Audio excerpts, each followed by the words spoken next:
Hi అండి, welcome to హైస్ట్రీ logs. ఈరోజు వీడియోలో మటన్ ఫ్రై ఏ విధంగా ప్రిపేర్ చేయాలో తెలుసుకుందాం. కోసం ముందుగా మటన్ని శుభ్రంగా వాష్ చేసుకొని చిన్న చిన్న ముక్కలుగా కట్ చేసుకొని పక్కన పెట్టుకోవాలి. ఒక కుక్కర్లో వేసుకొని ఇప్పుడు దానిలో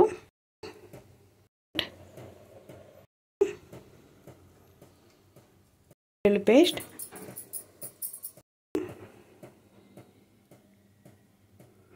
అంతా బాగా కలుపుకోవాలి. కొద్దిగా వాటర్ పోసుకోవాలి.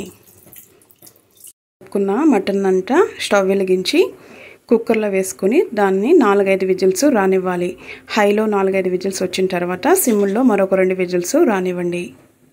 మటన్ మనకి పర్ఫెక్ట్గా కుక్ అయిపోయిందండి. ఇప్పుడు మనం దీన్ని ఫ్రై చేసుకుందాం. కోసం స్టవ్ వెలిగించి ఒక మూకుడు పెట్టుకుని దానిలో సరిపడా ఆయిల్ వేసుకోవాలి. ఆయిల్ హీట్ అయ్యాక చాలా దినుసులు వేసుకోవాలి. 2 లవంగాలు, కొద్దిగా దాల్చిన చెక్క, సాజీరా. ఇప్పుడు వీటిని ఫ్రై చేసుకోవాలి. దీనిలో పచ్చిమిర్చి అలాగే ఉల్లిపాయ ముక్కలు కూడా వేసుకోవాలి. ఇప్పుడు ఈ ఉల్లిపాయ ముక్కల్ని బాగా ఎర్రగా వేగనివ్వాలి.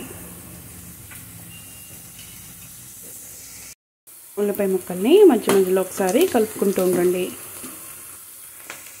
దీనిలో కొద్దిగా కరివేపాకు కూడా వేసుకుని ఉల్లిపాయ ముక్కల్ని మరి కొంచెం సేపు వేగనివ్వండి. బాగా వేగనియండి. ఇప్పుడు మనం దీనిలో కొద్దిగా అల్లం వెల్లుల్లి పేస్ట్ కూడా వేసుకొని బాగా కలుపుకోవాలి. కొద్దిగా పసుపు కూడా వేసుకోవాలి. ముందుగా ఉడకపెట్టుకున్న మటన్ కూడా వేసుకోవాలి. స్టవ్ని హైలో పెట్టుకుని వాటర్ అన్నిటిని కూడా బాగా ఎగరనివ్వాలి. మధ్య మధ్యలో ఒకసారి కలుపుకుంటూ ఉండండి.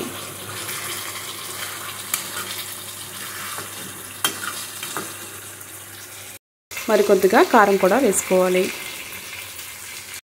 కూరను ఒకసారి బాగా కలుపుకోండి. అలాగా దీనిలో గరం మసాలా కూడా వేసుకోవాలి. అలా వేసుకున్నాక కూర అంతా బాగా కలుపుకొని మరొక 5 నిమిషాలు సిమ్లో వేగనివ్వండి. మటన్ ఫ్రై రెడీ అయిపోయిందండి. ఇప్పుడు మనం స్టవ్ ఆఫ్ చేసుకుందాం. చూసారు కదండి మటన్ ఫ్రై ఏ విధంగా ప్రిపేర్ చేసుకోవాలో. మీకు కనుక ఈ వీడియో నచ్చినట్లయితే వీడియోని లైక్ చేయండి, షేర్ చేయండి, సబ్స్క్రైబ్ చేసుకోండి.